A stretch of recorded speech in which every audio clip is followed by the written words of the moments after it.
અગાઉ આપણે જોયું મિત્રો, બરાબર, કે ટિકિટ તપાસનાર ટિકિટમાં કઈ કઈ વિગતો તપાસીને ખાતરી કરે છે કે તે તમારા શિક્ષક પાસેથી જાણવાનું છે. તો જે ટિકિટ ચેકર હોય છે, બરાબર, તો એ ટિકિટમાં તારીખ જોવે છે. ત્યારબાદ ટિકિટમાં આપણે કેટલા વ્યક્તિની ટિકિટ લીધી છે અને હાજરમાં કેટલા છીએ એ પણ તપાસે છે. પછી કે તમે યોગ્ય સીટ નંબર પર બેઠા છો કે નહીં, એ જ નંબર પર બેઠા છો એ પણ તપાસીને ખાતરી કરે છે, બરાબર. ત્યારબાદ જુઓ મિત્રો, અહીંયા પાછો સમય આપ્યો છે 22:15 એટલે કે 10:15 એટલે કે 10:15 પણ આપણે કહી શકીએ. ત્યારબાદ રિયા કહે છે કે અમારી ટ્રેન એકાદ કલાક ચાલી હશે, બરાબર, 1 કલાક જેવું ચાલ્યું હશે. ત્યાં સ્ટેશન આવ્યું અને ટ્રેન ઊભી રહી. તો મેં બારીમાંથી જોયું, ટ્રેનની બારી હોય એમાંથી જોવે છે, તો ત્યાં સામ ખિયાળી જંકશન લખેલું હતું. તો રિયા કહે છે કે મેં પપ્પાને પૂછ્યું કે આ સ્ટેશનના નામની પાછળ જંકશન કેમ લખેલું છે, બરાબર. કોઈ પણ ગામનું નામ હોય તો ગામનું નામ જ લખેલું હોય ને, તો જંકશન કેમ લખેલું હોય એવું એને પ્રશ્ન થાય છે અને એના પપ્પાને કહે છે.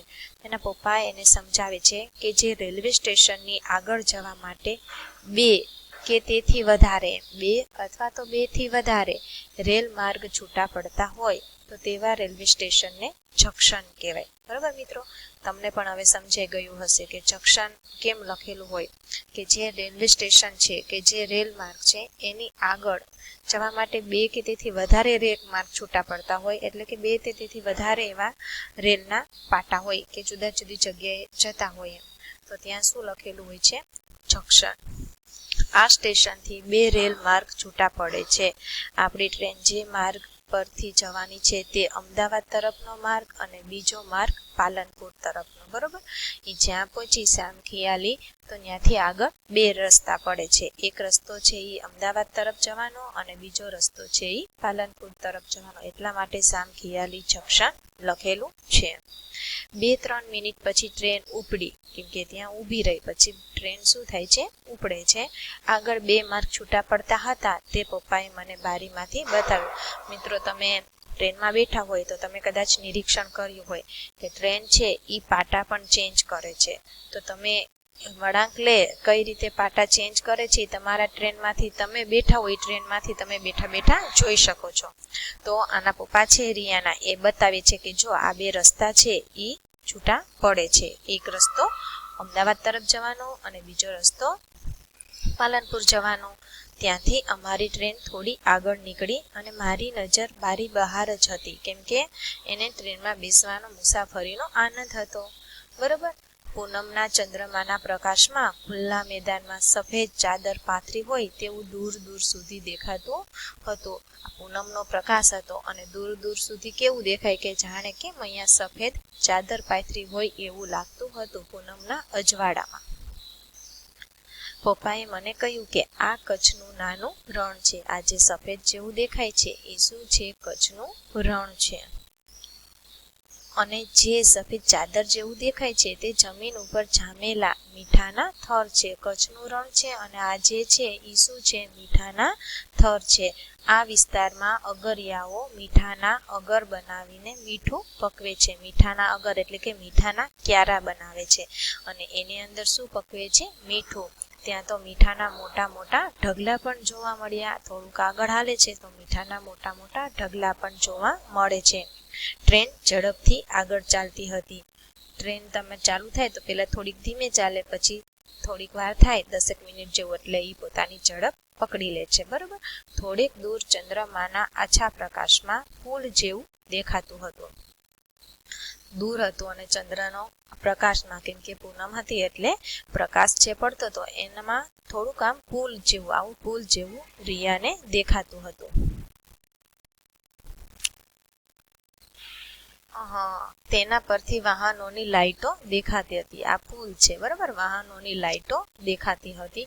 અમારી ટ્રેન તે સમયે પુલ પરથી પસાર થઈ રહી હતી. આ ટ્રેન છે રિયાની, બરાબર, પુલ ઉપરથી પસાર થાય છે. મેં પપ્પાને પૂછ્યું કે આ કયો પુલ છે, તો તેમણે કહ્યું આ સૂરજબારી પુલ છે.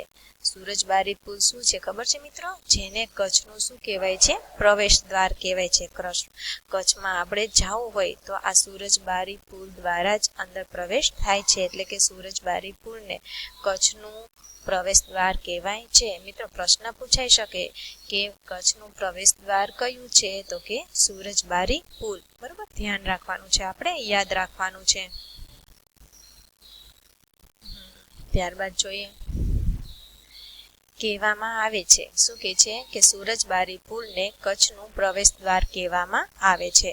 તેમણે તે પણ કહ્યું કે જ્યારે આ પુલ ન હતો ત્યારે અમદાવાદ તરફ જતી બધી જ ટ્રેનો પાલનપુર થઈને અમદાવાદ જતી હતી. બરોબર, જેમાં ખૂબ સમય જતો. શું કે છે કે જ્યારે આ પુલ નહોતો ત્યારે લોકો અમદાવાદ તરફ જતી બધી ટ્રેનોને ક્યાંથી થઈને જવું પડતું? પાલનપુર થઈને જવું પડતું, અને જેમાં શું લાગતો હતો? સમય લાગતો હતો.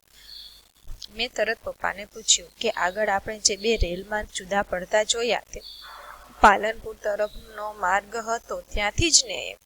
તો પપ્પા કહે છે કે હા, ત્યાંથી ટ્રેન જતી હતી. રાત્રિના 11 વાગ્યા એટલે પપ્પાએ સૂઈ જવા કહ્યું. મમ્મીએ અમને અમારી બેઠક પર ચાદર પાથરી આપી. પપ્પા ડબ્બામાં બીજા મુસાફરો પણ ઊંઘવાની તૈયારી કરતા હતા.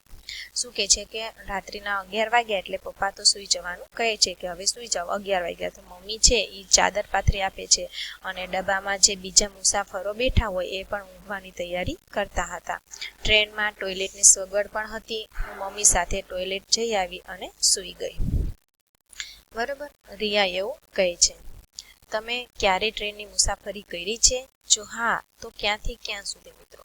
જો તમે કરી હોય તો હા, ન કરી હોય તો ના. અને જો તમે કરી છે તો તમે ક્યાંથી ક્યાં સુધીની કરી છે? રાજકોટથી અમદાવાદ, બરોબર, કે કઈ જગ્યાએથી તમે કરી છે? રાજકોટથી સુરેન્દ્રનગર, રાજકોટથી સુરત, તમે જ્યાંથી કરી હોય ત્યાંથી તમારે અહીંયા લખવાનું છે.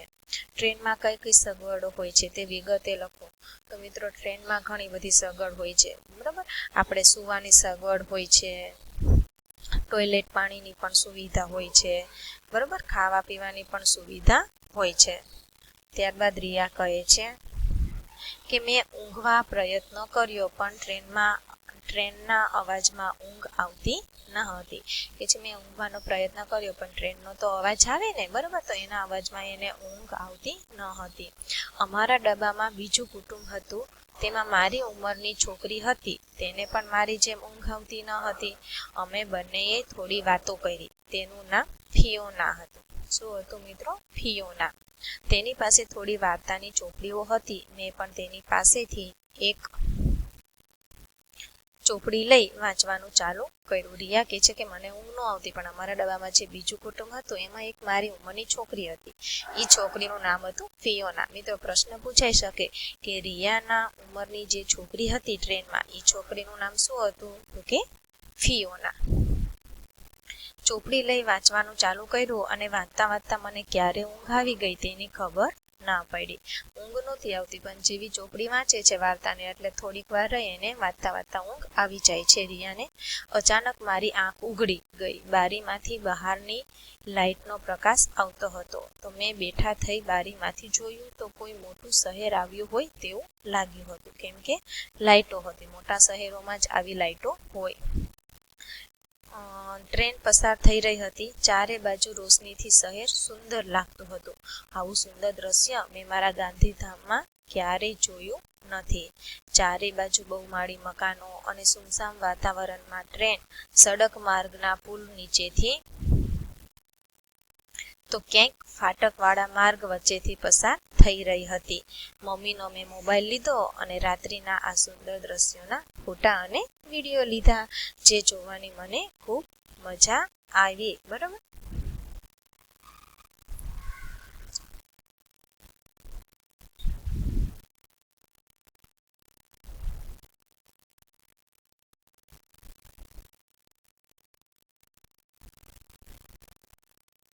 હા, મમ્મીનો મોબાઈલ લઈ ફોટા અને વિડીયો લીધા, જે જોવાની ખૂબ મજા આવશે.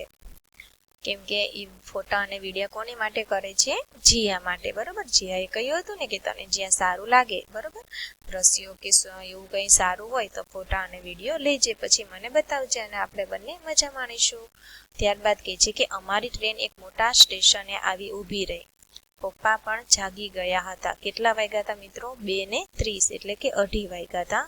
તો 2:30 વાગે અમારી ટ્રેન એક મોટા સ્ટેશને આવીને ઊભી રહી. પપ્પા પણ જાગી ગયા. તેમણે કહ્યું કે અમદાવાદ આવી ગયું. ત્યાં તો વિવિધ વસ્તુઓ વેચનારા ફેરિયાઓના અવાજથી વાતાવરણ ઘોંઘાટવાળું થઈ ગયું. મિત્રો જુઓ, પ્રશ્ન પૂછાઈ શકે કે વસ્તુ વેચનાર ફેરિયાઓ કેવો અવાજ કરતા હતા, બરોબર. તો શું કરે ફેરિયાઓ? તો કે ચાય ગરમ, બરોબર, ગરમા ગરમ ભજીયા.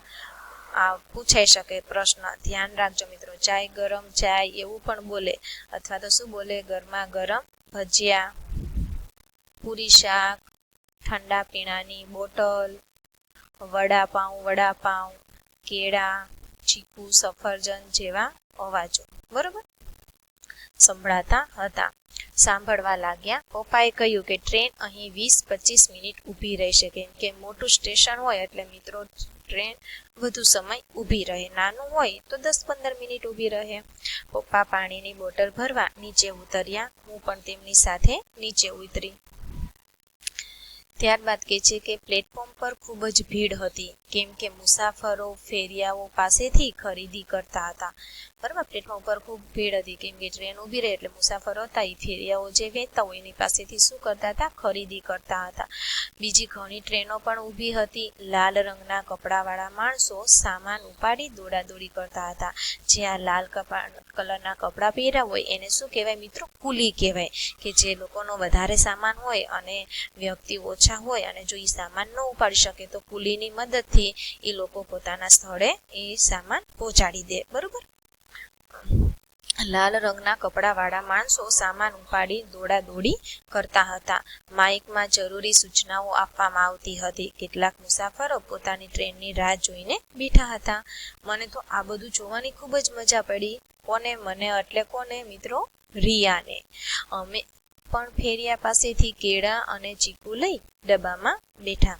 પૂછાઈ શકે કે રિયાએ શું ખરીદ્યું ફેરિયા પાસેથી? તો કે રિયાએ કેળા અને ચીકુ લીધા ફેરિયા પાસેથી, બરોબર.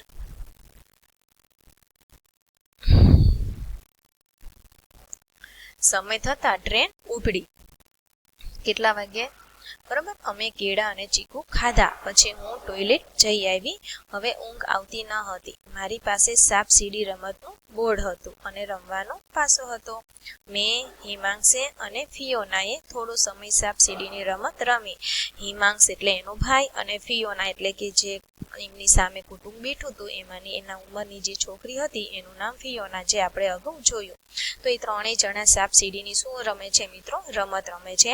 એટલામાં નડિયાદ સ્ટેશન આવ્યું જ્યાં ફિયોનાને ઉતરવાનું હતું. ફિયોનાને ક્યાં જવાનું હતું? નડિયાદ. પ્રશ્ન પૂછાઈ શકે કે ફિયોનાને કયા સ્થળે જવાનું હતું? કયા સ્ટેશને જવાનું હતું? તો કે નડિયાદ. યાદ રાખજો મિત્રો. તો ફિયોનાને ઉતરવાનું હતું. ફિયોના અમને આવજો કઈ ઉતરી ગઈ. પછી હું અને હિમાંશ સૂઈ ગયા એવું કહે છે રિયા. કેટલા વાગ્યા હતા? 3:45 એટલે કે 3:45. 4 માં 15 મિનિટ બાકી છે એમ પણ કહી શકાય, અથવા તો 3:45 પણ કહી શકાય. તમે ક્યારે રાત્રિના સમયે રેલ માર્ગ કે સડક માર્ગે મુસાફરી કરી છે? તમે તે વખતે રસ્તામાં શું શું જોયું હતું તેની વિગત લખો. તો કે રાત્રિના રસ્તામાં આપણે રાત્રિના સમયે કર્યું હોય, બરોબર, રેલ માર્ગે કે સડક માર્ગે મુસાફરી, તો બરોબર શું દેખાય છે? તો વૃક્ષો એવું દેખાય છે. જો મોટું શહેર આવે તો લાઈટો દેખાય છે, બરોબર. ઓલા ભૂંગળા હોય એ દેખાય છે. ઘણું બધું આપણને રાત્રિના અંધકારમાં પણ દેખાતું હોય છે. રિયાએ ચાલુ ટ્રેને અમદાવાદમાં શું શું જોયું તે લખો. તો શું કે છે? રિયાએ ચાલુ ટ્રેનમાં અમદાવાદમાં શું જોયું હતું મિત્રો? તો ઓલી મોટી મોટી લાઈટોની હતી, બરોબર. અગાઉ આપણે જોયું, છતાં હું તમને બતાવી દઉં છું. આવી રહ્યું, બરોબર. તો એને શું જોયું? તો કે લાઈટના પ્રકાશમાં મોટું શહેર આવ્યું, બરોબર. તો તેને રોશનીથી શહેર સુંદર લાગ્યું, બરાબર, સુંદર દ્રશ્યો જોયા. એને આવા ક્યારેય ગાંધીધામમાં જોયા નહોતા. મોટી મોટી બિલ્ડિંગો, બહુમાળી મકાનો, બરાબર. તો રિયા એ જોવે છે બહુમાળી મકાનો, લાઇટિંગ, ઘણું બધું જોવે છે ચાલુ ટ્રેને.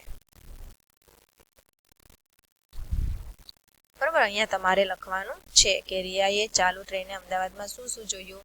તો કે રિયાએ ચાલુ ટ્રેને અમદાવાદમાં બહુમાળી મકાનો જોયા, લાઇટિંગ જોઈ, બરાબર, મોટા મોટી બિલ્ડિંગો